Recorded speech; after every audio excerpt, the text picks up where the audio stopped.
AI-Tools zu Hause auf eurem PC ausführen. Das ist etwas, was viele von uns wollen, was die Dinge offen macht und dadurch auch einfach mit einer Community verbindet. Und jetzt ist etwas rausgekommen, was das unfassbar viel einfacher macht. Egal, ob ihr auf Mac, Windows oder Linux unterwegs seid. Und das will ich mit euch teilen. Und das ist tatsächlich Pinocchio Computer. Ist kein Computer, ihr braucht keine Hardware. Ihr könnt das auf eurem jetzigen Rechner ausführen. Da braucht ihr nicht irgendwas Spezielles kaufen, auch wenn der Name was anderes vielleicht vermuten lässt. Das Ganze ist kostenlos, das Ganze läuft bei euch lokal und Pinocchio selber ist fairerweise auch keine AI-Anwendung, sondern es, bindet AI-Anwendungen von beispielsweise Hugging Face ein. Das heißt, ihr könnt danach zum Beispiel mit Stable Diffusion oder Flux arbeiten, die Bilder generieren. Ihr könnt Mistral oder Mixtral bei euch lokal laufen lassen und noch wahnsinnig viel mehr. Es ist wie eine Art Hub für diese ganzen AI-Tools. Und ich will euch heute mal eines davon zeigen, beziehungsweise erstmal Pinocchio mit euch installieren. Und in den nächsten paar Videos schauen wir uns dann die Tools an, in die ich mich schon eingearbeitet habe, weil fairerweise man muss schon noch ein bisschen was damit machen und ein bisschen die Tools kennenlernen, bevor man wirklich sinnvolle Ergebnisse damit produzieren kann. Und ich glaube, zumindest bitte sagt mir ganz gerne, ob ihr das feiert oder nicht, denn das ist gerade die Richtung, wo ich diesen Kanal hier so ein bisschen sehe, dass ich euch einfach die neuesten Dinge einfach mal mitteile, die man lokal bei sich laufen lassen kann und die cool sind.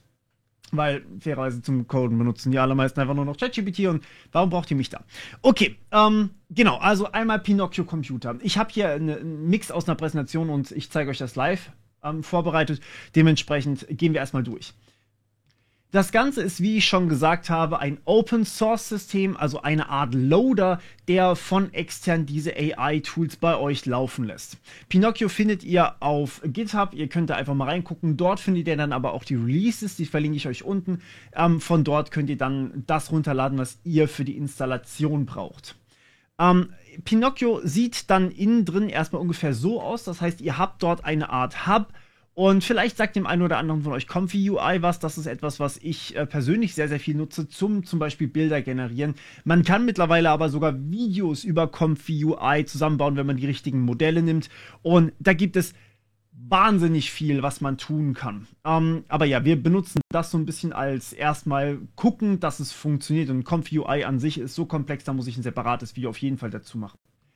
Warum wollen wir das Ganze aber lokal bei uns laufen lassen? Ich habe es schon ein bisschen vorweggenommen. Das Ganze ist Free und Open Source, also FOSS. Es läuft alles lokal. Das heißt, ihr braucht zum Generieren nicht mal Internet. Wenn das ausfällt, ihr könnt trotzdem weiter euer KI-System benutzen. Ihr habt keine Abokosten, außer eben den Strom, den ihr natürlich für eure Hardware braucht. Sonst läuft das Ding nicht. Ihr könnt oder ihr müsst im Endeffekt sogar alles auf eurem Rechner laufen lassen. Dazu braucht es aber durchaus entweder viel Zeit oder sehr starke Hardware oder beides, je nach Tool.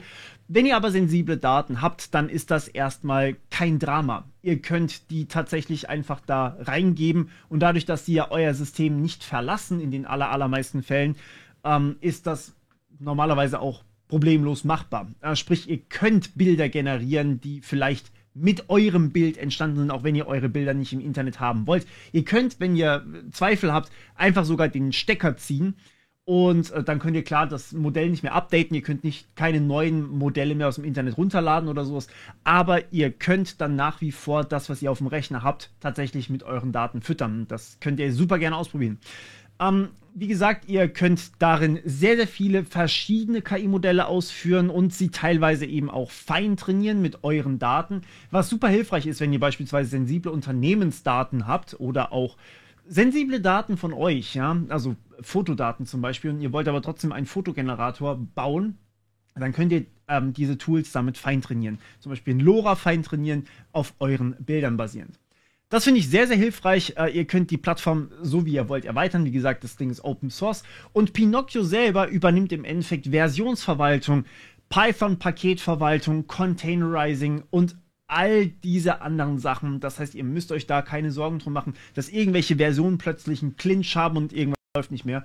In meiner Erfahrung läuft es tatsächlich sogar zuverlässiger, als wenn ich das selber verwalte, weil wenn ich irgendwelche anderen Pakete noch irgendwo habe, oder irgendwas mit meiner VEnv nicht funktioniert, dann schmiert mir das ab. Das passiert bei Pinocchio erstaunlicherweise sehr, sehr selten. Und deswegen will ich euch das Ganze zeigen. Zunächst einmal findet ihr die Software von Pinocchio einmal hier bei pinocchio.computer. Ihr könnt dort tatsächlich auch mal reingucken, was es aktuell so gibt. Das wird sich selbstverständlich ändern. Seit ich das jetzt benutze, sind schon mehrere, sogar große Versionen neu rausgekommen. Wir sind aktuell bei Version 3. irgendwas. Ihr könnt hier auf Explorer das Ganze mal angucken. Es gibt sogar einen GitHub, Discord und Twitter und was alles. Wichtig ist aber hier diese Installationsanleitung. Und bei Windows gehe ich mal einmal mit euch durch. Ich sehe, dass die meisten von euch Windows haben, deswegen mache ich das.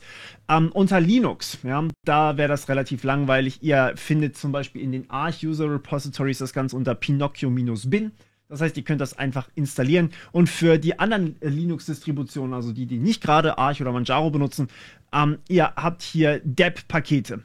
Genau diese deb-Pakete könnt ihr runterladen und es läuft, beziehungsweise das Paket hier. Wenn ihr einen ARM-Rechner habt, dann könnt ihr hier das ARM runterladen. Wenn ihr ein normales Linux habt, dann AMD64.deb.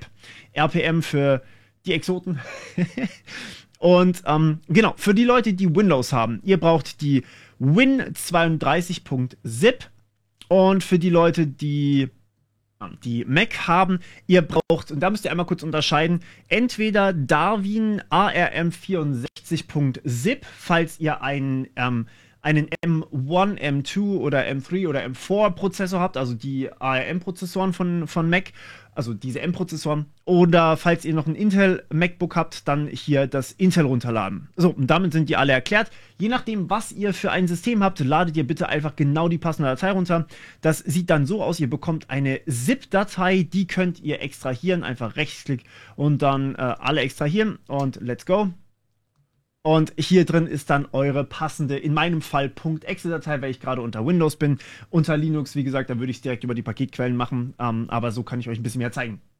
Wenn ihr es unter Windows startet, dann bekommt ihr das hier. Der Computer wurde durch Windows geschützt. Ihr müsst hier auf weitere Informationen und dann trotzdem ausführen gehen. Da ist kein Virus dabei. Das ist einfach, weil es nicht signiert ist mit den offiziellen Schlüsseln, die man bei Windows eben braucht. Und unter Mac muss ich auch ganz kurz sagen, hier unter Mac habt ihr die install.dmg, die müsst ihr in Applications reinziehen und ersetzen. Das ist wohl so wichtig, dass es ohne das nicht funktioniert.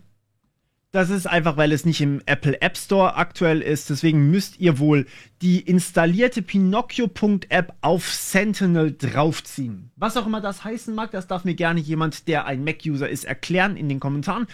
Ich bin keiner. Aber ja, unter Linux ist wie immer alles sehr, sehr einfach. Okay. Und da stellt sich natürlich die Preisfrage, woher weiß ich, dass ich das einfach ausführen darf?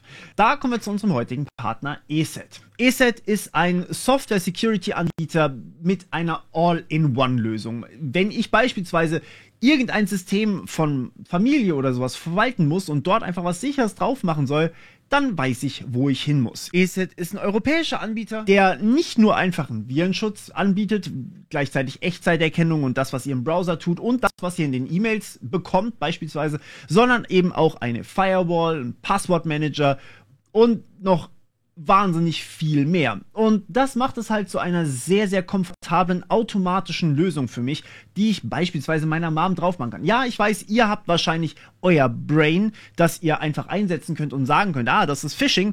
Aber ich weiß, dass das bei anderen nicht unbedingt so gut funktioniert. Und da weiß ich zumindest, wenn ich das installiere, dann sind die Systeme deutlich, deutlich besser gesichert, als wenn ich es nicht tue. Und ich weiß, das ist eine Debatte, ob man das jetzt in der Cybersecurity machen sollte oder nicht. Aber es kommt, denke ich, auf die eigene Medienkompetenz an. Und wenn wir ehrlich sind, wir, die diesen Kanal hier gucken, haben eine verhältnismäßig hohe Medienkompetenz. Das können wir einfach nicht von allen verlangen. Und fairerweise, ich bin sehr happy damit gewesen, wie seamless das Ganze zum Einrichten ist. Ich kann einfach so sagen, hey, yo, ich logge mich hier mit meinem beispielsweise Google-Konto ein und das wird automatisch verknüpft. Anschließend sind meine Dinge abgesichert und ich habe gleichzeitig noch zum Beispiel auch einen VPN-Client dabei, den ich im Hotel-WLAN anmachen kann. Das ist nice. Und das ist wirklich nicht selbstverständlich. Ich habe hier euch mal alle Funktionen mit aufgeschrieben und ich bin maßlos beeindruckt von vor allem einer Funktion gewesen, und zwar, dass ich die ganze Zeit gesagt bekomme, wenn eine Anwendung auf meine Webcam zugreift. Das ist cool, denn jetzt sehe ich, mein Browser zum Beispiel möchte auf die Webcam zugreifen, also muss ich dem absichtlich die Rechte dazu geben. Ich sehe, ey, mein Aufnahmeprogramm will auf meine Webcam zugreifen, also muss ich dem absichtlich die Rechte dazu geben. Und jedes Mal später, auch wenn ich sage, das bleibt so, das darf immer darauf zugreifen, jedes Mal bekomme ich eine kurze Benachrichtigung, ey, guck mal, der greift jetzt darauf zu. Und das ist so ein extra Faktor von Komfort, ja, ich weiß, wer gerade drauf zugreift, der mir einfach irgendwie zusätzlich noch diese Sicherheit gibt. Und dadurch kann ich natürlich auch sehen, wenn jemand drauf zugreift, der nicht drauf zugreifen sollte. All das gesagt, ja, das ist jetzt die Lösung, die ich tatsächlich bei Familie oder Freunde oder sowas installiere, wenn ich weiß, da ist vielleicht Medienkompetenz nicht so, dass man jede E-Mail analysieren kann. Und ich muss mittlerweile ehrlich sagen, ich kann das auch schon nicht mehr. Wenn ihr mal eure Spam-E-Mails durchgeht, vieles davon ist dank KI einfach so gut geschrieben, dass man es einfach nicht mehr so gut erkennen kann. Und damit kommen wir zurück zum Thema. Denn ja, wenn das Ganze bei euch installiert ist, sieht das ungefähr so aus.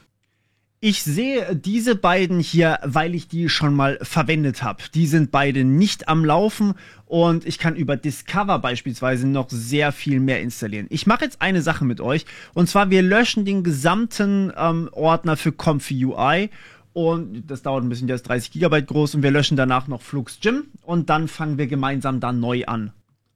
So sollte das auch bei euch aussehen, ganz am Anfang. Und wir machen genau das jetzt mal. Wir gehen auf die Discover-Page und wir wollen Comfy UI finden. Jetzt können wir hier oben entweder die verifizierten Skripte oder die Community-Skripte benutzen. Community-Skripte sind immer potenziell ein bisschen schwierig, weil die könnten schädlich sein, weil die nicht verifiziert sind, weil niemand drüber guckt.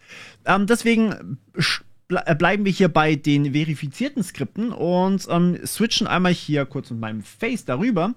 Mit Comfy UI wollen wir arbeiten. So, wenn wir Comfy UI haben wollen, dann müssten wir theoretisch sehr viele Abhängigkeiten installieren. Beispielsweise PyTorch. Ja, darüber, also über Torch wird, das ist eine Python-Bibliothek, da wird quasi die KI aufgerufen und dann ausgeführt. Dann müssen wir aber auch noch NPM für den Web-Service zur Verfügung stellen und so weiter und so fort. Und Pinocchio macht das alles für mich so ein bisschen. Sprich, ich kann hier einfach auf Comfy UI gehen. Kann hier auf, also ich könnte mir theoretisch auch nochmal den Link angucken, wenn ich das möchte, oder den Twitter-Feed. Aber ich kann hier natürlich auch auf Download gehen und dann werde ich direkt hier zu meinem Download weitergeleitet. So, wir nennen das Ganze comfy.git. Das ist in Ordnung für mich. Klicken hier auf Download und dann fängt das an. Und für die ITler unter euch, ihr seht das hier, beziehungsweise ihr seht das nicht, eine Sekunde. Ihr seht das hier auf der Seite, dass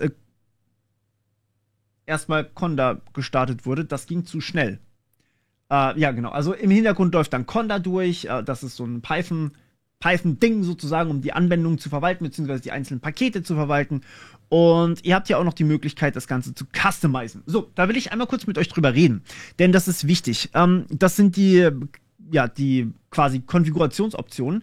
Flux Auto Download bedeutet, ihr könnt tatsächlich Flux, also das Modell aus dem Schwarzwald für Bildgeneration, könnt ihr darüber verwenden. Viel wichtiger finde ich aber tatsächlich hier sowas wie Share Cloudflare, Share Passcode. Wenn ihr hier True eingebt, dann wird eure Anwendung über das öffentliche Internet, über einen Cloudflare-Tunnel freigegeben. Wie genau das funktioniert, können wir irgendwann anders klären. Aber dann kann jeder drauf zugreifen. Sprich, jeder, der die URL hat und im Zweifelsfall, falls ihr eins eingebt, auch das Passwort dazu hat, dann kann jeder darauf zugreifen. Momentan ist das vielleicht für euch sinnvoll, wenn ihr beispielsweise viel unterwegs seid und ihr wollt mit eurem Handy Sachen erstellen, aber offensichtlich ist euer Handy zu schwach dafür. Deswegen lasst ihr das auf eurem PC generieren, ihr könnt aber trotzdem von mobil aus drauf zugreifen. Interessant wird das aber, sobald wir Sachen wie den Digits-Computer bekommen, das ist das Ding, was Nvidia jetzt gerade angekündigt hat, mit dem ihr, das ist ein Mini-Computer eigentlich, aber er ist so stark, dass er ein 205 Milliarden Neuronen Netzwerk einfach so ausführen kann. Einfach so, auf diesem Ding. Und das wird dann im Netzwerk einfach angeschalten und man kann das benutzen. Und darauf kann ich zum Beispiel ein kleines Llama-Modell, oder nicht ganz so kleines, mittelgroßes Llama-Modell sogar problemlos laufen lassen. Und das könnte ich dann natürlich hier drüber auch teilen. So, und wenn ich das kann, dann kann ich einfach zum Beispiel auch über Online oder euch das auch freigeben, sodass ihr das verwenden könnt oder Freunden oder sowas. Genau. Und die anderen Sachen brauchen wir eigentlich nicht so sehr. Das macht eigentlich Pinocchio alles für euch. Deswegen klicken wir jetzt hier einfach mal auf Install. So, und dann landet ihr in dem nächsten Interface. Dieses Interface hier ist die oder die Verwaltung von diesem einen Tool. Ihr erinnert euch, wir können hier beliebig viele Tools installieren. In dem Fall ist es aber Comfy UI, das wir hier verwalten wollen. Ich schiebe das mal eben hier hoch, damit ihr das auch alles sehen könnt. Hier unten ist der Home-Button auch wieder. Der da. Gerade so ganz links unten an eurem Bildschirmrand. So, und jetzt muss ich erstmal alles Mögliche runterladen. Das läuft auch wieder über Conda. Erstmal holen wir uns das Git-Repository von Comfy UI. Dann laden wir alles runter, was wir von Comfy UI brauchen. Und dann können wir das Ganze auch starten. Dazu müssen wir uns aber auch bei Hugging Face einloggen. Im Zweifelsfall. Und genau, dass wir überhaupt auf die Modelle zugreifen dürfen. Weil Hugging Face hat Richtlinien und denen müssen wir zustimmen, bevor wir irgendwas machen. Das dauert alles ein bisschen. Und es ist für jede Anwendung ein kleines bisschen anders. Ich will euch nur zeigen, wie ihr heute zu eurem allerersten Bild kommt bei Comfy UI. Mehr will ich nicht machen. Comfy UI braucht ein eigenes Tutorial. Das ist sehr, sehr viel, was da im Hintergrund passiert. So, und nach einer Weile, bei mir hat es jetzt ungefähr 10 Minuten gedauert, bis das alles installiert war. Ihr könnt es einfach wirklich stehen lassen, euch einen Kaffee holen. Genau das habe ich gerade gemacht. Könnt ihr das Ganze benutzen. Ihr bekommt einen vorgefertigten Workflow. Das ist jetzt Comfy UI spezifisch. Hier wird jede Anwendung anders aussehen. Das kommt dann stark auf die Anwendung drauf an. Comfy UI ist eigentlich dazu da, um aus Text Bilder zu generieren. So, das ist jetzt einfach nur ein Beispiel. Wie gesagt, es gibt ja bei Pinocchio noch wahnsinnig viele andere Sachen. Und ich will euch einfach mal nur kurz zeigen, wie ihr zu eurem ersten Bild kommt. Das ist ein Beispiel-Workflow. Der Manager ist schon mit installiert. Den müsstet ihr theoretisch, wenn ihr es nicht über Pinocchio macht, auch separat installieren, was fairerweise echt viel Aufwand ist. Und ihr müsstet das erste Modell noch selber runterladen und so weiter und so fort. In meinem Fall kann ich jetzt aber hier ganz einfach hergehen. Hier unten, das seht ihr wieder nicht ganz. Eine Sekunde. Was haben wir denn hier? Hallo. Da ist er. Auf Q drücken. Und schon sehen wir hier, was gerade ausgeführt wird. Wie genau das funktioniert, das werde ich euch in einem separaten Video erklären. Und ich bin leider gerade am Aufnehmen, deswegen ist hier ein Reconnecting erschienen. Das ist jetzt natürlich doof, aber meine Grafikkarte ist so ausgelastet, wenn ich das mache. Aber ich werde euch Comfy UI in einem separaten Video zeigen noch. Übrigens, wenn dieses Reconnecting hier kommt, ihr könnt dann Comfy UI hier drüben stoppen und dann wieder hier starten. Dann ist euer Rechner wahrscheinlich zu schwach gewesen und Comfy UI ist abgeschmiert. Das passiert mir leider sehr, sehr häufig und das ist auch genau der Grund, warum ihr hier dieses Wackeln seht. Ich habe zwar eine RTX 3090, aber ich weiß nicht, ob ich es irgendwann mal überlastet habe. Auf jeden Fall ist irgendwas nicht so ganz in Ordnung bei meinem System. Ich kümmere mich gerade darum, dass es besser wird. So, wenn ich aber die Aufnahme beende und dann einfach nochmal neu starte, so viel zu dem Thema, dann kann ich hier über Stable Diffusion ein Bild generieren. Und zwar dieses wunderschöne Bild hier drüben. Da kann man auch übrigens sehr nah ranzoomen. Und ja, wir sehen hier, dass es nicht besonders gut geworden ist. Es liegt einfach daran, dass Stable Diffusion XL schon ein bisschen in die Jahre gekommen ist. Deswegen finde ich weiß, viele von euch mögen Stable Diffusion immer noch lieber als, oder vor allem die neueren Versionen davon, lieber als Flux. Ich bin persönlich ein bisschen Flux-Fan geworden, muss ich leider sagen. Aber genau, ihr bekommt im Endeffekt dieses Bild generiert über das Prompt, das heißt eure Eingabe, eure positive Eingabe und eure negative Eingabe ist das, was ihr nicht haben wollt. Das ist hier Text und Watermark. Dann könnt ihr hier einstellen, wie groß soll denn bitte das Bild werden. Dann werden hier einige Parameter gesetzt. Dann wird hier dekodiert, was der Sampler, also euer eigentlicher Aufruf an die KI, ausgegeben hat. Das wird dekodiert und dann wird es als Bild gespeichert. Und zwar in einem Ordner. Und das Ganze nennt sich ein Workflow. Ihr findet alle möglichen Workflows hier drüben. Der hier ist noch nicht gespeichert, deswegen steht da Unsaved Workflow. Aber es ist eine JSON-Datei. Das heißt, ich kann euch auch wunderbar Workflows erstellen und die dann zur Verfügung stellen. Und genau das werde ich jetzt wahrscheinlich ein bisschen machen.